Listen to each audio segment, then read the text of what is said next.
Welcome to the Behold podcast, a project of Arcade Church. My name is Beth Whitney, and I'm here with my co-host, Craig Hardinger, today, and we also have a special guest.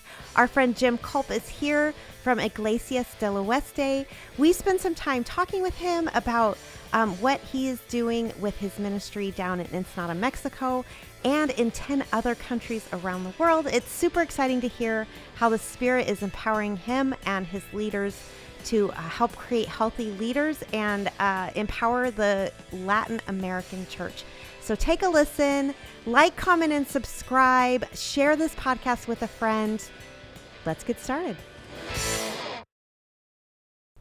Hi, Craig. How you doing, Beth? Great. And hi, Jim. Hi. It's so good to be here with you guys. Really good to have you here. Yeah. So this is Jim Culp. He is our friend and brother.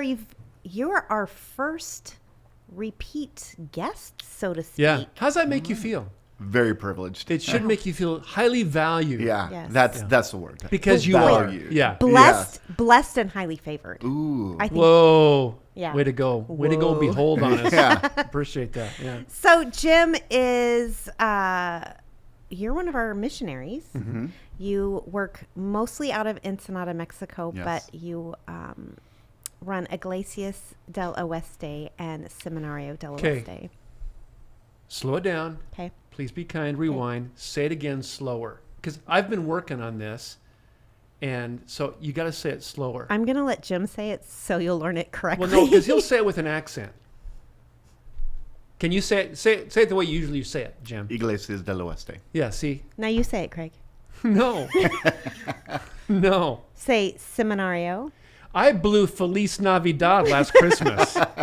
And so That's I'm right. not gonna Did do you it say again. it Felix Navidad? No. And the problem is it went viral as far as our program, and I just completely blew Feliz Navidad on microphone. So say it again though. Okay. Jim leads Iglesias del Oeste, which basically means Churches of the West. That's correct. Mm-hmm. And Seminario del Oeste, Seminary of the West. Mm-hmm. So you are partnering with Latin American churches and organizations to help develop healthy leaders and all of that awesome stuff. Yeah.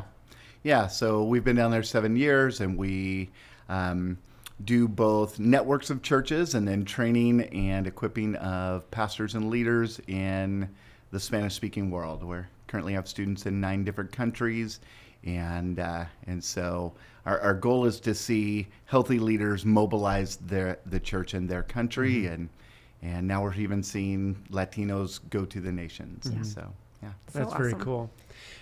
Before we get to that, because I want to talk more about that, Yeah. but I'd like to talk something more serious, Okay. and that is Mexican food. Oh, yeah. Because That I can talk about. First of all, I'm getting ahead of myself. Is your wife Annie is in the room, Yes, she is. and she's not on camera. But if you can shout out, Annie, hello. Hi, everybody. There you go. was There you good. go. There you go. And it's really great to have you both with us. You are so Arcadian through and through. We love you guys. We don't see you nearly enough. But tell it, because in our email correspondence, Jim was telling us that he is a Mexican food snob. Yes, through and through. Kind of arrogant, not Yeah. gonna lie. I'm not going to lie. I've But got you a can, lot more you can back experience it than up. you do. You can back it up, though? Yes. All right, so tell us, because when Beth and Debbie and I went down there several years ago, you introduced us to street tacos, and we still talk about them. Yeah, changed her life. Yeah. Those Yeah. Baja fish tacos, I Right. seriously tried for a year. Yeah. Because my husband and I like authentic Mexican. We'll go to the little taqueria or whatever, not Taco Bell. There's nothing wrong with Taco Bell. But I tried for a year. There is something wrong with Taco Bell. I tried for a year to find a good Baja fish taco in Sacramento. And I got a lot of stomach aches, but I never found. Yeah. So tell us really, about. we don't do fish tacos outside of Ensenada. Okay. Because we know even Oh, in I can see Mexico, why. even in Mexico, they're just not going to do it right. So, Right. let's not waste our time there. Okay. And so, I would like to break it down for you in 3 different geographical regions of food. Keep in mind, this is just a 3-hour podcast. Yeah. Right? So this is We need all a we're going to map. get through, though. Yeah. So Yeah. Okay. I know you All had right. some other questions, but this yeah. may be it. Okay. All right. Go ahead. But at least it's the important thing. Yeah. Yes. So first, the best Mexican food, authentic, diverse Mexican food, is found in the state of Oaxaca. And that's where your things like moles come from. Yes. And, these sauces that have like 100 ingredients and they're cooked for days. And it is just like the cradle of that kind of Mexican food. And so you go there and you just eat and eat. And they have 7 different types of moles. And you're like, yes, please, all 7. Just keep them coming. And then late at night, the taco carts come out. Late at night. And they have the best tacos al pastor, just shaving the little pork off, putting a pineapple on top, Okay. a salsa. We're shouting out to my wife. My wife can put down some tacos al pastor. And that is her thing. That is All her right, favorite Annie. taco. My respect She- for Annie just Yeah. up a notch. Shout out to Tacos Primo in the You city are just of talking about Oaxaca. a Mexican gut bomb And here. so you can go, you order plates of 5. They come in orders of 5. But they're just little and you eat them and you're like, 5 more, please. 5 more, please. I'm okay if I'm sick after 5 more. They're so good. So Oaxaca, fantastic Okay. food region. Which is an inland state, right? And way south, Okay. south. Right. Okay. And say the name of it again. Oaxaca. But that's spelled like O-A. Oaxaca. Well, I think we have a restaurant here in Sacramento that probably. specializes And in Oaxacan food, and that's for Zocalo's, sure. Yeah. which is one of our favorite places. Okay. Yeah. And so for sure, and you can get good tacos right next to the Zocalo there in downtown Oaxaca. So good. So Okay. All right. Maybe you're just like, That's category number 1. yeah, it is probably number 1 on like authentic, top-notch Mexican food. Okay. Mexicans All right. who want kind of cradle of Mexican food go to Oaxaca. Okay. All right. Now, where we live, Ensenada is kind of the new up-and-coming food region. Oh, okay. Because we're next to the Wine Valley, which attracts restaurants and foodies from all over, come from both the States, but also from all over Mexico. And they're creating this food that's called Baja Med. Oh. So it's kind of this med-influenced, heavy seafood, farm to table, super creative, but like with Mexican type flavors to it. And Okay, so all right, I'm there. super great. So we had, for our anniversary, we go out to these fun places and like we had tacos, but out of slow roasted beef cheek. And so it's like this hipster fancy, but then I was amazing. just hankering for some beef cheek. Right? Just the other day. The other day, you're like, man, if I could just I've get a never little heard of beef that cheek. cut before. It's delicious. Slow roasted. It's Can like I a just roast. ask It's where the kinda- beef cheek comes from? It's from the top cheek, not the bottom cheek. Okay. But Well, that would be called rump roast. The rump roast, correct. That is a very shared mind right there, man. That is very shared mind. Sorry, you were behind on that one. Yeah. You didn't know you were hanging out with some I middle was schoolers, did you? behind on that one. Oh, Thanks. oh, Nice. oh, good one. Thanks. So totally different, new kind of inventive, creative. The others really traditional Ensenadas. Just trying new things. Yeah, And people yeah. are coming from the mainland interior and saying like, I want to try grandma's recipe, but like With a twist With a or- twist, Yeah, and yeah. and it's really this farm to table type of culture, and so that's a lot of fun. Oh, that's cool. Yeah. So, Well, I'm anxious to try that. Yeah. If we ever get And- invited down. well, We'll work on that. Yeah. so the newest taco in Sacramento is the queso birria taco. Oh, yeah. Which it's like two Where's that at? like any little hole in the Any wall taqueria Mexican. kind? Yeah. Okay. Yeah. It's 2 corn tortillas, but they melt cheese between them, Right. and then you get the shredded beef Yeah. that's probably been Yeah. boiling or roasting all day. Is it beef cheek? Could be. I don't know if it's beef cheek or not. And then Could they give you consomme, so like an au jus, and then you take this greasy, delicious taco Go and on. you dip it in the consomme, Oh, and then That sounds it's good. amazing. Yeah, we call that Thursday. And it is wonderful. Yeah.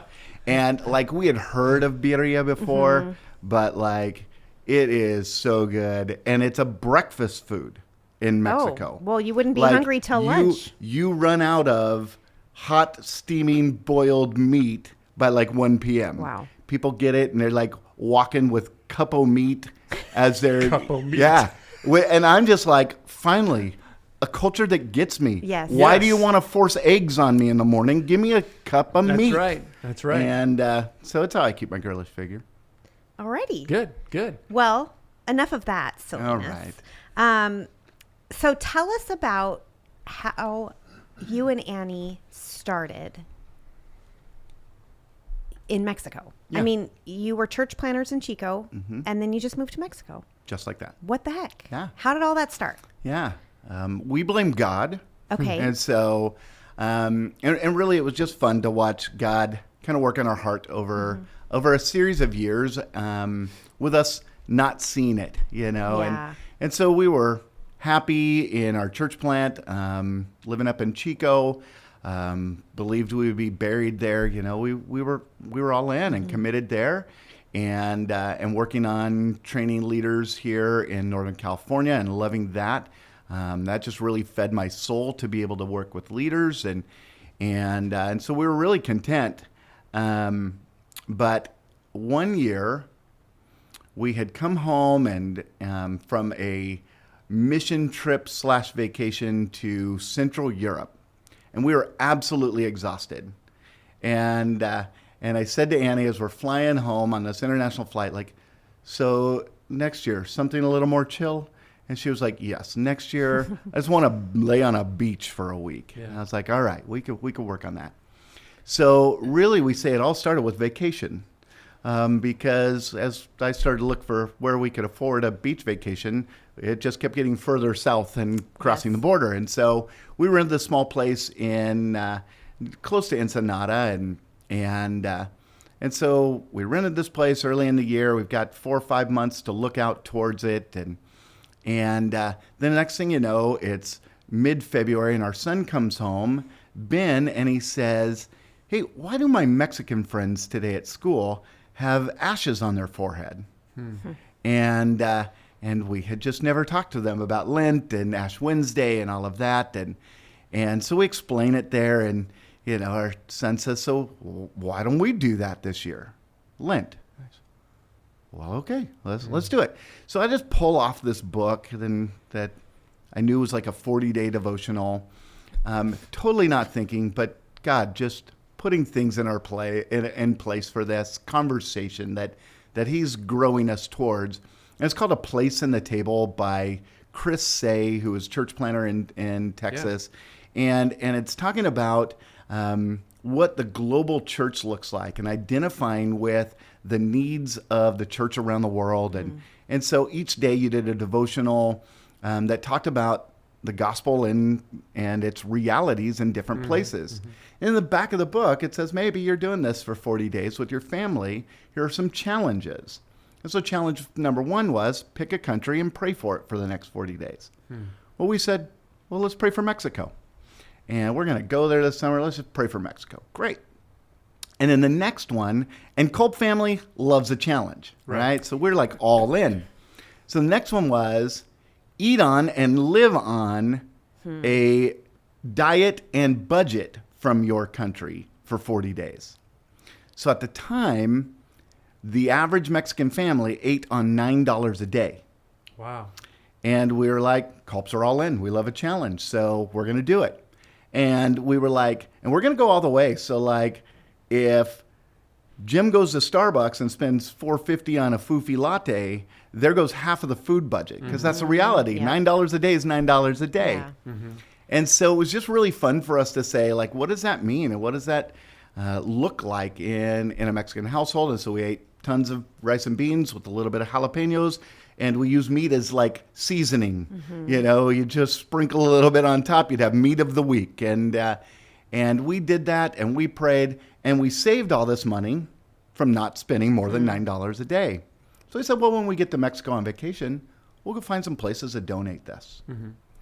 So finally we get on vacation. It's early June, And the beach is wonderful. But like our heart is pulled into the town to meet these ministries where we want to donate money. And so we go and visit, and we just, like, it is unlike anything we've ever done and experienced together. And so we end the week, and we're heading home, and I said to Annie, I said, like, I can't imagine not coming back here next year. And that isn't like us. We're explorers, but I'm like, we're coming back. And I said, I want to bring other people back here. And so we planned that, and we came back the next year, and that year we visited a couple other churches. And one of the things that God just really opened our eyes to is there were these overburdened pastors and tons of young believers. And there was this gap and disconnect in between this overburdened pastor and this great potential. And it was there that I just knew God was calling us into that. And so we had a group of teenagers with us, and I was driving a boys' van, and Annie was driving a girls' van, and we had not talked together yet. And I was thinking, how in the world am I going to open this conversation with my wife that's just stirring in my heart, and I'm ignoring these knucklehead teenage boys in my van, and Annie's having a full-on conversation about what she's seen God do in my heart with our youth pastor. And they're talking back and forth and having these full conversations, and so we get home, and it's 2 or 3 weeks, and we don't talk at all about it. And then one day, I just say, so what would you think about? And she's like, I knew it. I knew that's what. And so about a month later, we prayed for a month for our family, what that would look like. And then we took time to talk with our kids about it. We didn't want to pull them kicking and screaming, and we didn't want to disobey God. So we wanted God to align our whole family with this call. And it was just fun to watch God do that. Well, it's interesting because this last summer we did a sermon series on the Apostles' Creed, and our missions and outreach pastor, Tom Norris, preached on the Holy Spirit portion of the Creed and being led by the Spirit. And so much of what you just got through talking about, this pilgrimage from being content and challenged in Chico at Orchard Church to the point now where you are in Ensenada, is just this faithful, gradual, probably conspicuous at times, leading, and probably inconspicuous at times of the Holy Spirit to the point where you are now. When you first got to Ensenada, you're there. You guys did the language school. You learned the Spanish language in a year, something like that, or at least to the point where you could function. What did you go in there expecting to do, and is it different than what you're doing now? So first we learned, we worked on Spanish, and we started our first group. You did that as a family, right? As a family, okay. and Annie and I did 15 weeks, 6 hours a day, 5 days a week, and that's brutal. The only time that divorce and murder at the same time were brought out. We learned so differently, and so she'd be like, "Oh, this is easy," and I'd be like, "I don't even like you anymore." And then the next day it'd be the opposite, and then the next day we would reunify as one flesh in our hatred towards the teacher, right? And so those were the saving moments for us,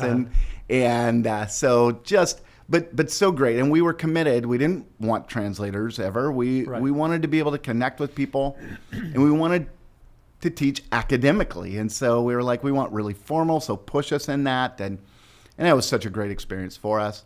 And so really it was 6 months later that we started teaching.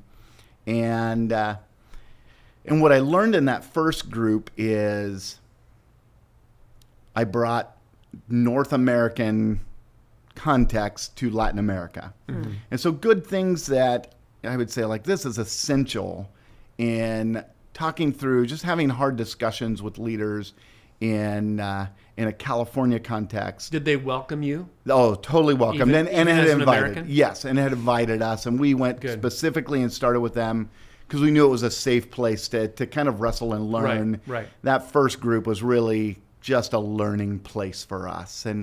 And we had been down for 2 years before on those church. It's the first church we met when we went down to deposit money that we had saved. Wow. And so to have that invitation from them was just a neat thing. But one of the things, that I learned quickly is, for instance, when I was teaching leadership here, I wanted to make sure we spent a lot of time looking at what servant leadership and what the humble leader looked like. And we empower others out of a place of humility, that we need each other, that we are better together. When I got there and started to teach that, humility wasn't the issue. It was belief that they could be empowered. Oh, wow. And so okay. it was this conceptual change that I had to take, that really you're teaching similar type of scriptural stuff, but how the application of that's going to be. Here, I want to talk spirit-led humility, that we're engaging. I'm not trying to carry everything. I'm engaging others. There it was out of a place of insecurity. I don't know if I'm empowered, so how do I empower others? Right. And so it is, we just do a lot of work and busyness, but there's never really this advancement of vision because there aren't these empowered leaders that walk together. And so we really had to take the program and say, from that mentality, how do we kind of rewrite and retrain that?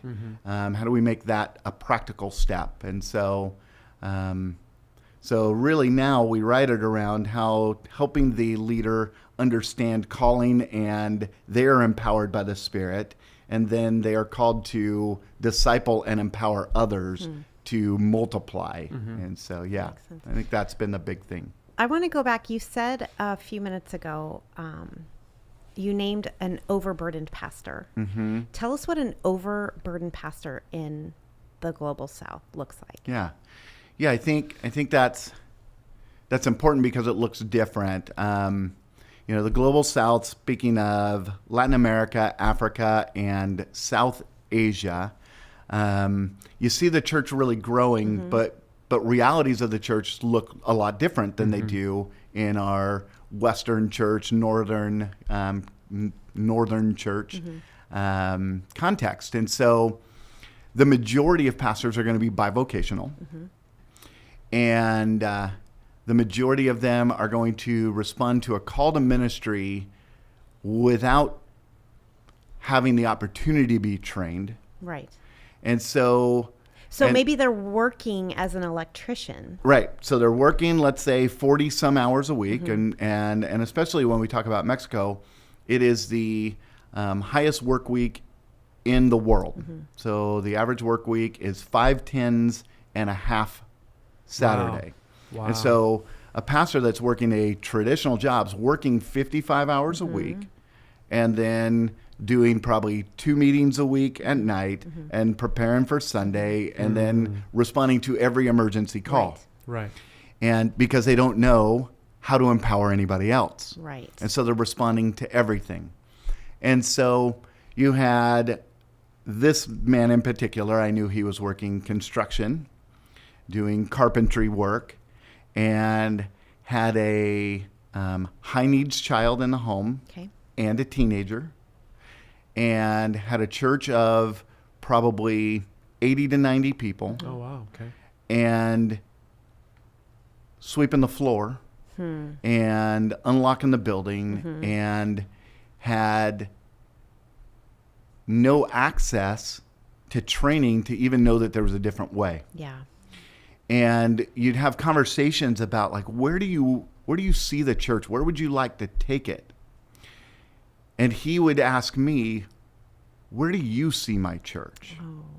Because they've never understood that God has called them and empowered them in a God-given calling and vision to advance. And so they've waited on missionaries to say, here's what I think you could do.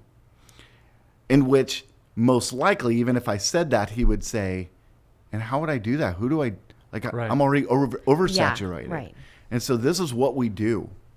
And so, so I would see him, but I would look at his worship team, and it was like 4 or 5 20-year-old boys.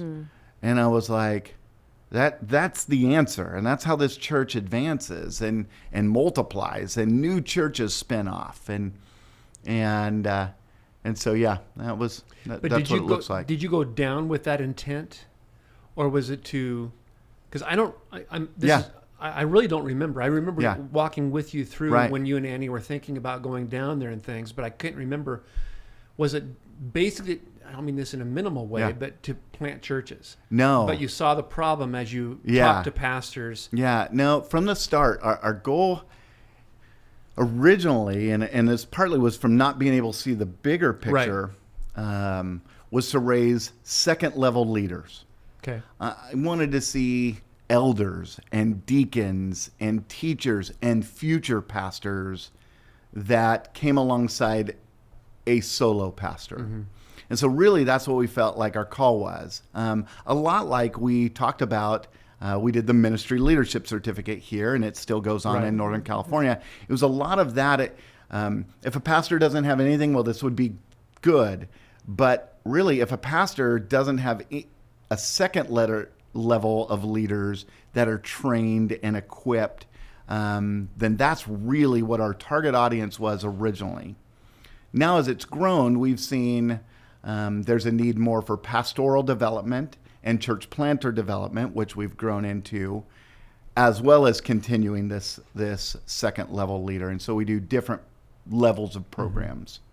Now, when you talk about, kind of going back to your question, B, as far as empowering leaders and things, from a practical standpoint, Jim, what are some of the things that you implemented? What are some of the things that you saw bore fruit from that? Because I don't recall you going down to be this global missionary, and yet that's exactly what God has made of you and Annie, in the sense of, you mentioned 9 different countries. We'll probably get to that in a moment.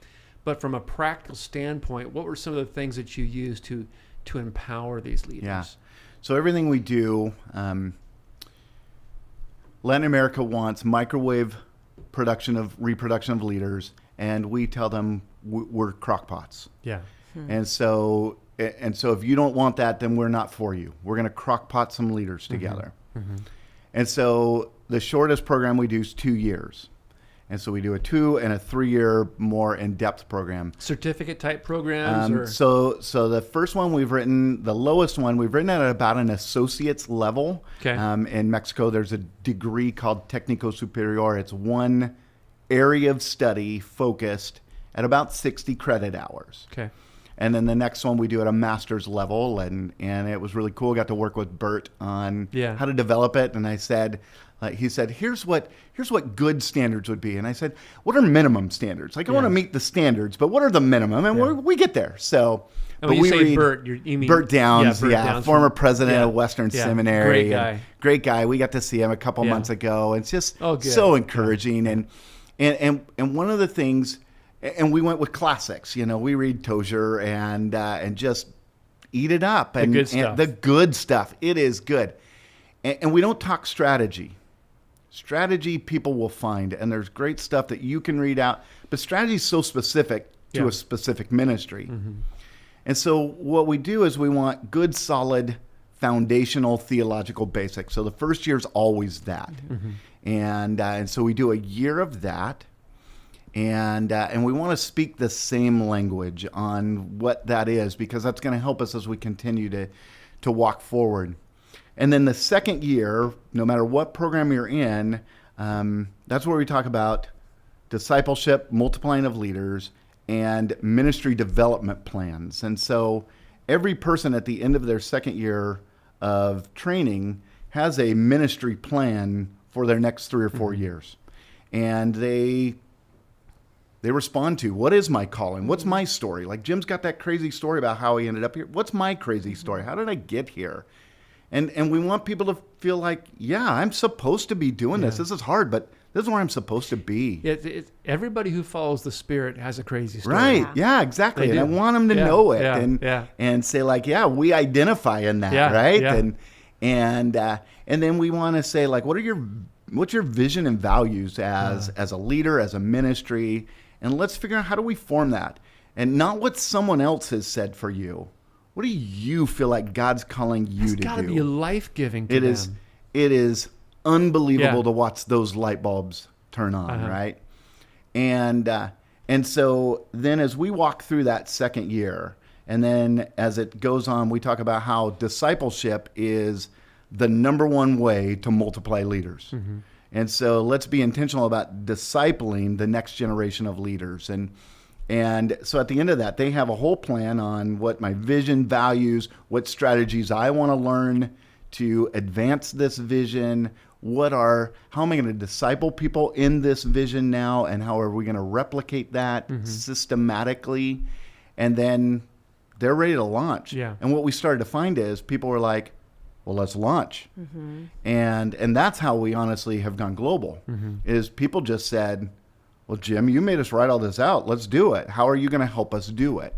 And so one of the things that we did, we originally went down with this heart to train and equip, but really quickly saw that our ministry needed to grow into also helping mobilize. And so we train and equip these leaders now with the purpose of saying, how do we continue to walk alongside of you into this mobilization, whether that be church planting, whether it be starting a backyard Bible club in your community, or whether it be serving Arab refugees in Romania. If that's where God's calling, how do we help take that step? So we've grown our staff to think about that mobilization piece. But as we started talking about that piece, we said, we don't want to do that if we can't care for these people long term as well. And so we now say we train and equip, mobilize, and care for healthy leaders. Originally, it was just we want to train and equip them to be healthy leaders. But now we're a few generations through the training part and saying, man, there's so much more life to keep walking, and we're seeing multiplication of an expansion of the gospel. Oh, that's great. Yeah. So you mentioned 9 countries, and that sounds like that just expanded organically. I mean, we all know it's the Spirit's leading. Exactly. But from our perspective, that wasn't your intention when you moved down there. So what are the 9 countries? See let's work south to north. So Argentina, Peru, Ecuador, Nicaragua, Honduras, Dominican Republic, Cuba, Mexico, Latinos in the United States. Okay. You forgot Spain. And Spain, 10.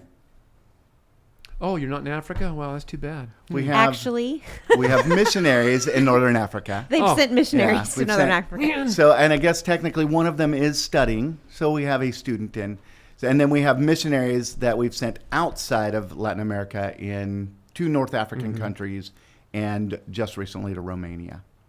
And Well, I got to tell you, and B, you're on the board with Jim and Annie, and so, I get what you guys are doing through reports that she gives the team and things. I tell you, I've been doing this a long time. I've been a pastor for a long time.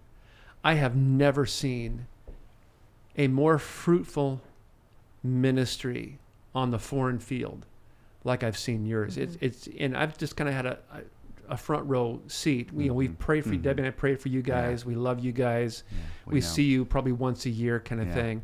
But what is happening, what God is doing through you, and now through other people that you may not even know, is nothing more than revivalistic.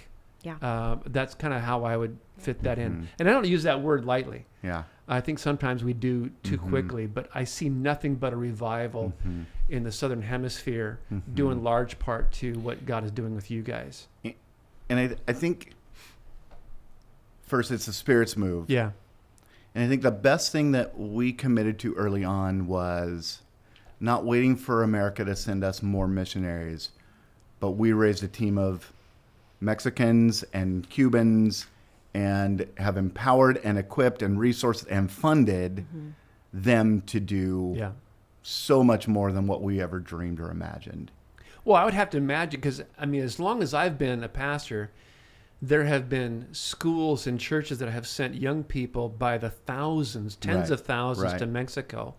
I would think even from the Mexican nationalists, there is missionary fatigue from American missions. I don't mean to minimize what goes on, but I think sometimes the glut of that defangs the ministry and the gospel from going even further. International Missions Board did a study probably about 10 years ago now and said that 70% of Mexican ministries exist to serve North Americans coming to serve there. What's the percentage? 70. So you think of a country of 130 million people, and it's incredibly underserved when it talks about actual investment into the church. It never gets there. It's the Mexican ministry exists, the missionaries there to serve American teens that come down and build a couple houses. And what a blessing for those families that they have a house. Sure. But it's mainly along the border. But it's mainly the first 100 miles along the border. And so in Mexico, for example, we're working in an area called the Circle of Silence. It is the least evangelized area in the Western Hemisphere. And it's about a 10 to 12 hour drive from the border. But missions never has gotten down there. And you know what? An American's not going to be the one to penetrate there. Right. And so we're mobilizing from the southern part of Mexico, students that we have partnered with, church that has this missional heart to send to the unreached, and we're partnering with them. And now we partner with 5 church planters and are just finishing within training that circle. Within that circle, and it is hard, man. It is hard ground, and we're in a town of 10,000 people. One of them that, in its existence, had never had a visible evangelical presence, and it's like that's just unheard of, And now Luis, he has been there 5 years as a church planter. He's 28 years old now, and has a group of 50 or so young, vibrant. It's like a giant youth group, and we're partnering. And you went down there with with nothing. And he went, sent. We partnered with him, and the last year we helped them buy a piece of ground. We're hoping to build the first evangelical church in that municipality, which is like a county. And you think Mexico, Mexico's reached. And that just is a misunderstanding of what Mexico really is and how big it is. Yeah. We go to Ensenada and we see lots of churches. And Ensenada's been blessed by short-term missions. But also probably limited from seeing how it could expand the gospel because it didn't have its own vision for Mexico. And so we're trying to rethink how that does and empower locals, nationals, to reach their own people. So you've brought up a few things, a pastor who's working 55 hours outside of his pastoral duties. Luis, who's 28, has been a church planter for 5 years. I know there's lots of other examples of believers who've said yes to the call, right? Right. So thinking about those people who are part of the Latin American church, what can we, as American churchgoers or American church leaders or, people listening, church attenders, what can we learn from our brothers and sisters in other parts of the world? Yeah. And I'm going to take it backwards first. One of the things that I think that we bring and help, and I just think, it's what we're good at in the church. We're really good at seeing how structure helps us get from A to Z. Yeah. We're very linear. Right. And we're linear in that. And we're able to teach and pass that vision for how to go that direction. And that is not a Latino, right? That is not a Latino. And so we want to help them be able to do that within their culture. But what I have learned so much is Latinos are so obedient to saying yes to the Spirit's move in their heart and say, we'll start A today. And worry about B tomorrow. We don't know how we'll ever get to B, C, D. But God's called me to plant a church, and tomorrow there will be one. Yeah. And it might just be me, my wife, our 2 kids, but it's a church, and we'll see where it goes from there. It's so We're not all Western, is it? Right. Northern. It's so not. Yeah. Right. Yeah.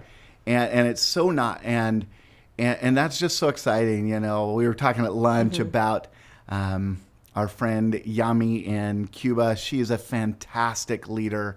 Her and her elders maintain just this incredible growth in their church after their husband died of COVID. Wow. And we talked to her, and she said, no, I feel this is where I'm called. And the elders have said, let's keep going. We have a vision. Let's keep leading this forward. And we were there in January, and their their worship leader had just graduated from seminario with us. We graduated 28 people from their church. Oh my goodness! Wow. And it's a church where in Cuba, where it's only legal to assemble 30 people. There were 275 people in worship that day, and just so she has this dynamic young man. Crazy full of the Spirit, we'll say, but she just told him he just got married, and she said, I got to let you go. Like, I know you're called, and I now know you're trained and equipped, and so if I would keep you as our worship leader, it would be disobedient to God. And so last week they just hung a sign out on their front porch, and now they're that church, and 30 people went. And they'll start and they'll multiply and what the Cuban government doesn't understand is that they totally have created a situation of multiplication instead of addition. Yeah. By saying, oh, you could be in trouble for having more than 30. So the church has said, I guess we have to raise a lot of leaders then to disciple 30 people at a time. It's unbelievable. See, and I'm so jealous of that because I can't help but think with a North American mind is you got to have a vision. Right, yeah. You got to have a strategy. You got to have your dollars lined up. Yeah, you got to have everything lined up Right. because, man, you just don't know. Right. And the truth is that's far more biblical than how we do things. Yeah. Far more biblical. Yeah. I think of in the book of Acts when the Holy Spirit tells Philip, go talk to that Ethiopian dude over there in the chariot. Right. Well, what's the plan? What am I Right. going to say? Philip just obeyed. Yeah. And I see that continually in the stories that I hear from even today about your experiences down there. I'm jealous for that. Yeah. I really am. Yeah. I think so often, we get to see and experience like Paul with Lydia and okay, well now these group of ladies are Now what do we saved. do? Yeah. So I guess there's a church here, Yeah, right? yeah. And we just see that so often of like she's like, I watched you walk across that street. You're now equipped. You've got a calling. Like it would be disobedient of me to keep you in this position. Yeah. And I was like, that's a woman who's got the empowerment part. Yeah. And her church sees that, and they've spun off several churches in the last few years, and so just amazing what That is so cool. the power of God does. That is. Yeah. That's amazing. Yeah. Probably last season 2, Beth and I did a podcast show on the ascension gifts from Ephesians 4. And I know that you're, a big fan of that as I am. We've had a lot of conversations over that and stuff. How has that played? And just to review the listener in case you weren't part of season 2, the ascension gifts are in Ephesians 4, apostles, prophets, evangelists, shepherds, teachers. And it's a great passage. I look at the book of Ephesians as constitutional in the sense that Paul is writing this to the Ephesians, but he's writing that to the church at large. Okay. If you want to see the fullness of Christ, this is how you do it. How have you seen that play out in how you've trained some of the people down there? Yeah, and really, just a little bit of background. I'm a huge fan because you preached it and it changed my life. And honestly, probably we're in Mexico partly because of you. So if anybody ever wants to blame that, because I came into a retreat. Sorry, Annie. Yeah. I showed up at a pastor's retreat and I thought, why is pastoring so hard for me? Yeah. Like, I just always feel like I'm working in my weak spots. And Because you're an apostle, huh? And yeah, I am. I do Right. have those gifts. And that weekend, it just clicked, and I was like, I have better pastors in my church than I am. Yeah. But nobody probably drives the vision like I can, because that's what I am. And I was dragging people into vision where they should have been released to pastor. And so that really changed my life. I never developed that here in a U.S. context. But when we started to grow our team, and our team now, We have a staff of 11 couples, 4 singles, and then 4 Cuban nationals as well. So in Mexico, we're about 20, and then 4 Cuban nationals. And as I think about our team, I think about what are their gifts and how are we reaching to attain the fullness of Christ as a team? Because I've learned I'm not going to reach that. We will attain that as the church, as we serve in that. And so it's really given us a good way to start thinking about that. But our mission, our ministry is to train, equip, mobilize, and care. And so really that is a lot of teaching gifts. Yeah.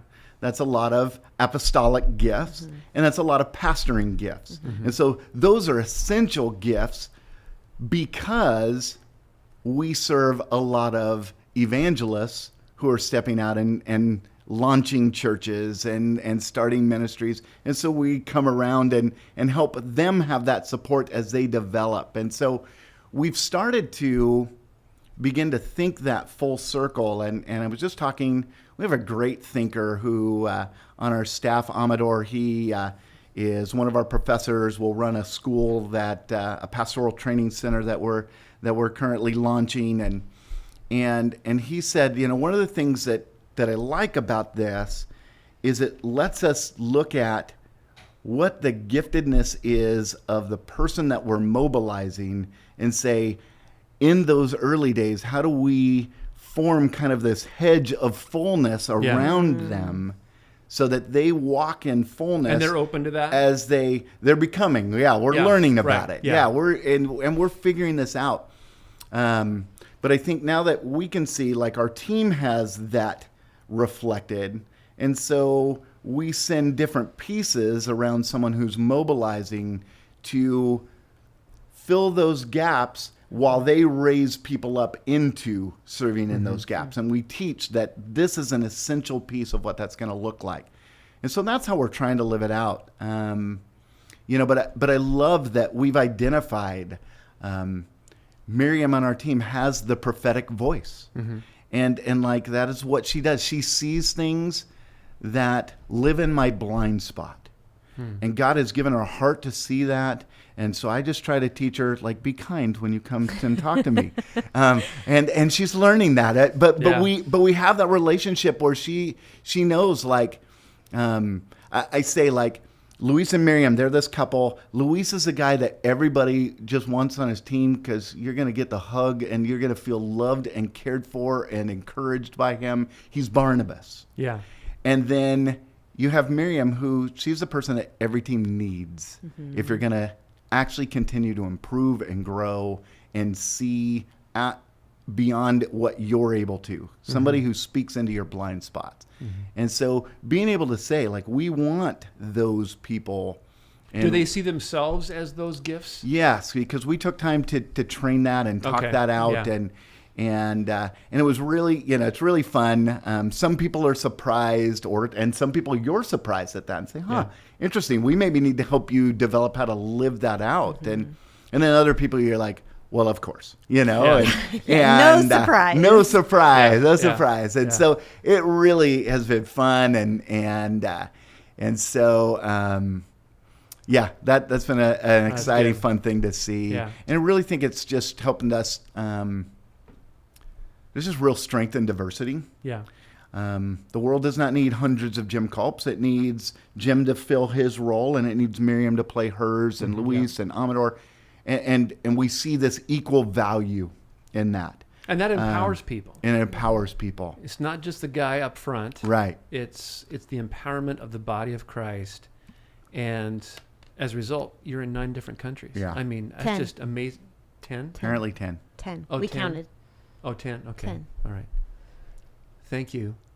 I'm on the board. I got to keep things accurate, you right? gotta keep it accurate. Come on. That's true. Keep it precise. That's okay, right. So, Jim, you started in Ensenada thinking you'd be in Ensenada. And now you're in 10 countries. What kind of growing pains have you experienced, either as a leader or personally or as a ministry? Yeah, I think always my number one prayer request when people say, how can we pray for you? There there are so many more opportunities than you can say yes to. Mm-hmm. But the Spirit has the right opportunities, right? Mm-hmm. The ones that we're supposed to say yes to. And so my number one prayer request is always discernment, Yeah. how to say no to things and help people find what they need, Mm-hmm. and then be all in on the things that God's calling us to say yes to.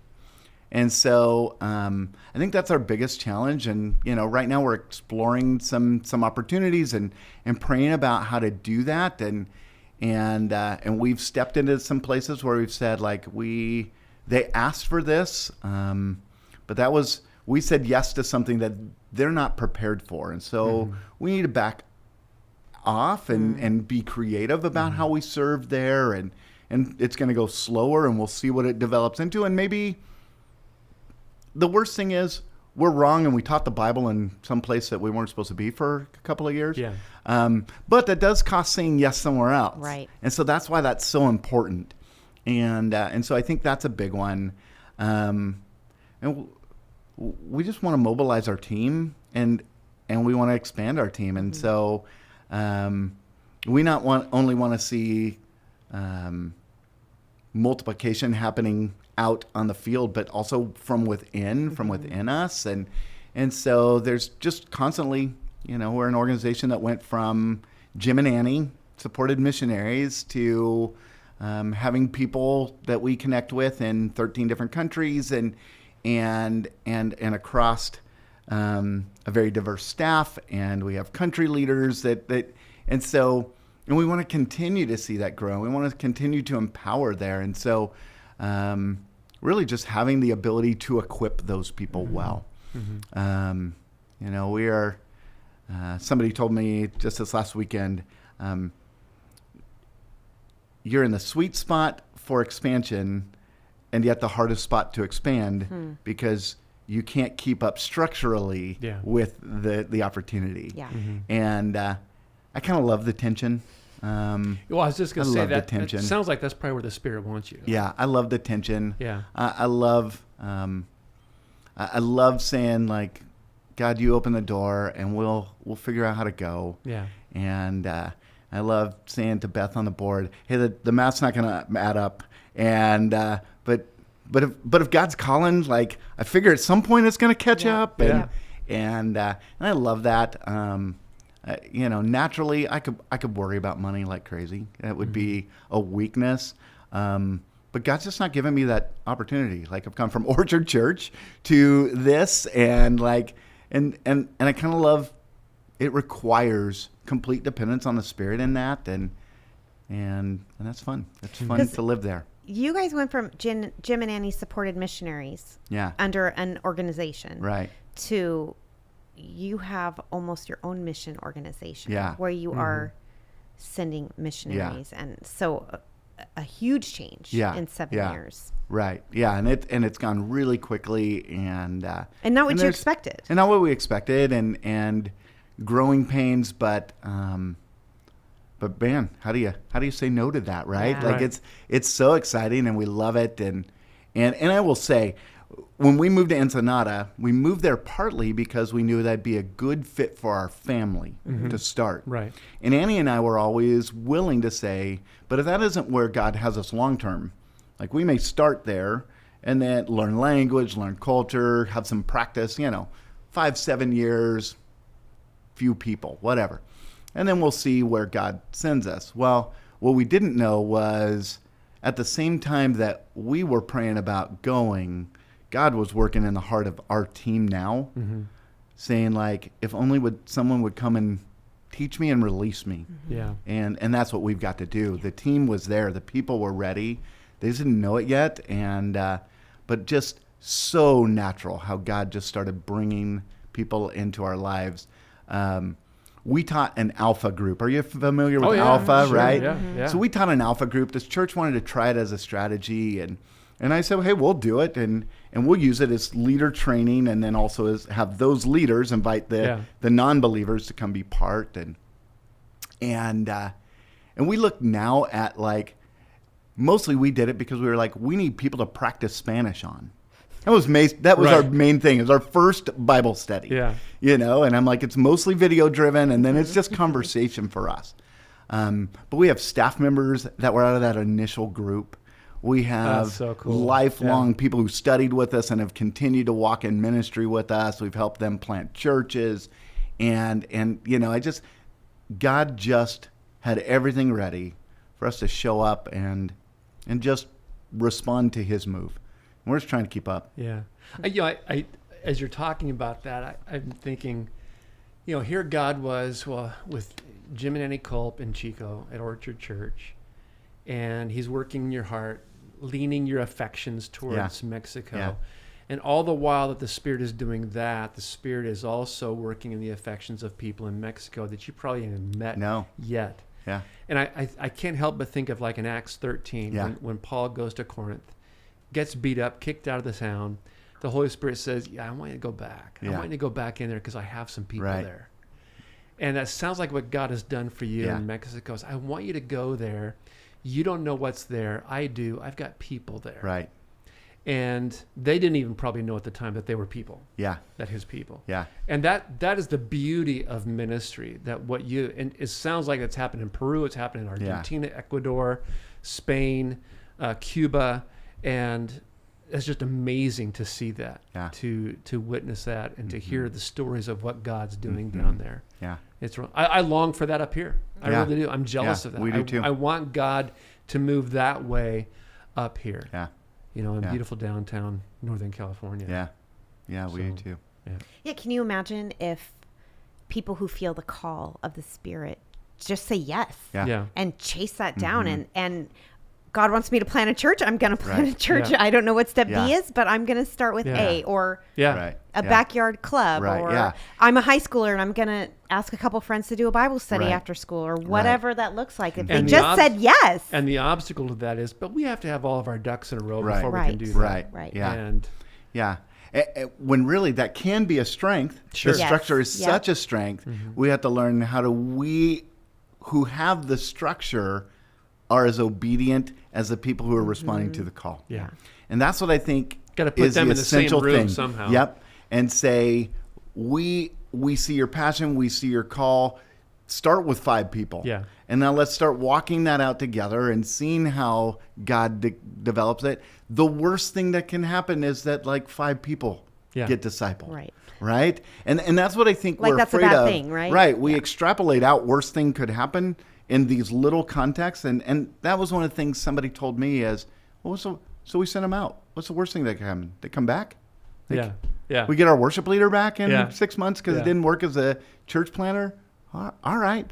But what if it does? And that's what I love. What if it does? And that's what good. if it does? That's good. Yeah. Well, I kind of hate to close this conversation off, but we probably need to. I heard someplace, even today, that there are over 2 million podcasts in the world. 2 million podcasts. And here we have Behold podcast at Arcade Church in Sacramento. And it caused me to think, what's so special about ours? Why don't we just tell people, hey, listen to that podcast or listen to that podcast? And I think the thing that we want in this podcast is because of the name, Behold. We want people to behold Christ. Right. And that sounds like what's being experienced in the Southern Hemisphere is this beholding that is happening, this beauty of Christ that's happening. And what a coinkydink, God is honoring that with his presence. And as you've been talking, we want to end each podcast with Behold that. I hope that's what makes us different from the other 2 million. Now we're 2 million in one podcast.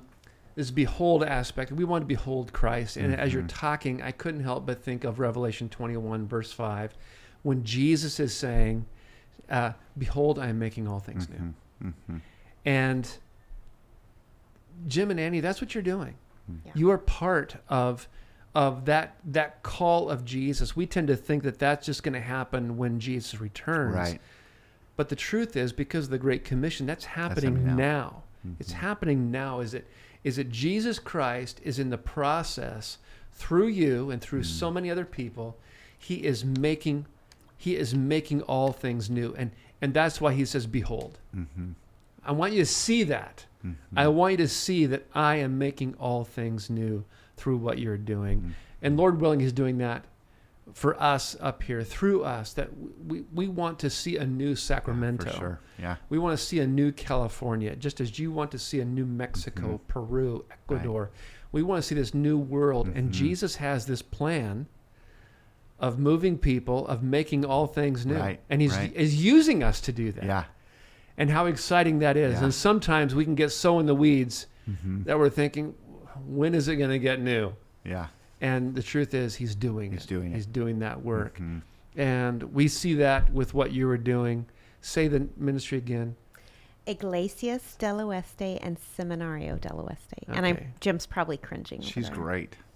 Yeah, Like a you've had She's got Spanish, it. there. though. I'm trying. Yeah, but Jim and Annie, we love you guys. We love what God's We doing. love Arcade. It We is love you guys. amazing what's happening down there. Thanks. And so we just want to hold you guys up in prayer. It's so great to have you Yeah. face to face. Yeah. In So great. person. Way better. Yeah. Way better. Thanks so much. You have anything you want to sign off with? Well, I mean, Jim and Annie are dear friends, and I am privileged to be on their board. I would just encourage people listening to pray. Yeah. If you're part of Arcade Church, we have a missions page where you can see who our missionaries are. They have clickable links, all of that fun stuff.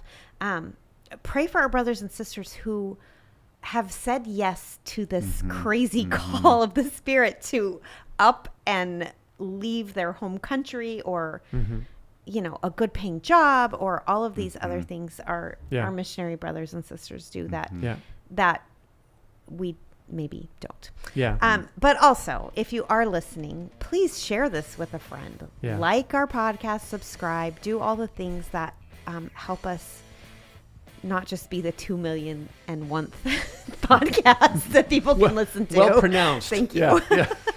Iglesias del Oeste. You were better at that one. On that note, Yeah. we'll see you next time. All right. Thank you. Bye.